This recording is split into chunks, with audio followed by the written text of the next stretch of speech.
Hello welcome to film Jalsa. This is Shraddha. National crush Rashmika Mandanna ప్రస్తుతం film ఇండస్ట్రీలో back to back సినిమాస్తో ఇండస్ట్రీలో దూసుకెళ్ళిపోతూ ఉంది.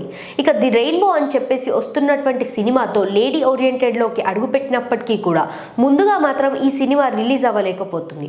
కొన్ని కారణాల మూలంగా షూట్ డిలే అవడంతో ఇక ఈ సినిమా వెనుకబడిపోవడం జరిగింది. ఇక ముందుగా ది గర్ల్ ఫ్రెండ్ అని చెప్పేసి మరొక లేడీ ఓరియంటెడ్ ఫిలిం అయితే రిలీజ్ అవబోతుంది. ఇక లేటెస్ట్గా ది గర్ల్ ఫ్రెండ్ సినిమాకి సంబంధించినటువంటి టీజర్ అయితే లాంచ్ చేయడం జరిగింది. ఇక teaser launch hero Vijay Devarakonda గారి చేతుల మీదుగా అయితే జరిగింది. టీజర్ మొత్తం కూడా విజయ్ వాయిస్ ఓవర్ తో ఉండడంతో ఇక ఈ సినిమా ఇంకాస్త హైప్ అయితే సొంతం చేసుకుంటూ ఉంది. గీతా ఆర్ట్స్ బ్యానర్స్ లో తెరకెక్కబోతున్నటువంటి ఈ సినిమాకి డైరెక్షన్ రాహుల్ రవీందర్ గారు అయితే అందిస్తూ ఉన్నారు. ఇక ప్రస్తుతం పుష్ప పార్ట్ 2 సక్సెస్ ని ఎంజాయ్ చేస్తున్నటువంటి ఈ ముద్దుగుమ్మ ది గర్ల్ ఫ్రెండ్ సినిమా తర్వాత నెక్స్ట్ తన అప్కమింగ్ ప్రాజెక్ట్ బాలీవుడ్ లో చావా అని చెప్పేసి హిస్టారికల్ బ్యాక్ డ్రాప్ లో ఈ సినిమా అయితే రిలీజ్ అవబోతుంది. ఇక ఆ తర్వాత సల్మాన్ ఖాన్ తో జతగట్టి మరొక సినిమాలో అయితే కనిపించబోతుంది ఈ ముద్దుగుమ్మ. ఇక ఈ ప్రాజెక్ట్స్ అన్ని కంప్లీట్ అయిన తర్వాత మరొకసారి విజయ్ దేవరకొండతో రొమాన్స్ చేయబోతుంది అని చెప్పేసి అయితే తెలుస్తూ ఉంది.